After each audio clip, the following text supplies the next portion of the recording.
How to simply cook beautiful mussels. Now, most mussels are farmed unless you're catching them yourself. Now, mussels, like most seafood, require very little amount of cooking. If you overcook, they tend to shrink up, so we're looking for a gentle cook. Now, you can put them in a pan straight up with a little bit of olive oil. They've got a lot of liquid inside them, which is beautiful seawater, and that, so I never salt them actually, but Pete's putting a bit of pepper in this. I've put a little bit of pepper in it. I've got a little bit of chilli in the pan. I've got a little bit of fresh fennel bowl. This is sort of like a in vogue chili mussels, I suppose. And I just want to fry that off just gently, yeah? To extract a little bit of flavour from that. That's it. I think we'll throw them in there. Yep, and I've got some beautiful fresh tomato here. I'm just going to add A handful of that. a handful of that tomato in there, not too much. Maybe 2 handfuls. Maybe 2 handfuls of mussels.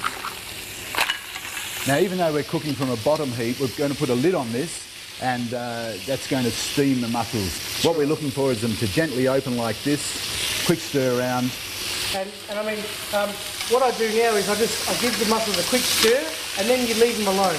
You don't want to mix them too much once they start to open up. Otherwise, all the meat starts to fall out. Maybe a little bit of Sauvignon Blanc. This is not a necessity. A bit more pepper. You ready? Yeah, lid on. Now there's a little fallacy behind mussels, and that's that if the mussel doesn't open, it's off. Sometimes if people like Don clean the mussels, they haven't been cleaned properly, so you know they actually won't open up. So what I tend to do is you should pull the beard towards the big end, not like that. See, I disagree. I go to the bottom end. So like this, and what happens is you break the mussel. There's 2 little mussels inside the shell. Once you've broken one of those, all the mussels will open up. You'll smell if a mussel's off, won't you? Absolutely. Look at that, Pete. See, that's how you can tell those beautiful mussels are ready. Look at them. Till they just open up. I better check one of these while you're doing that.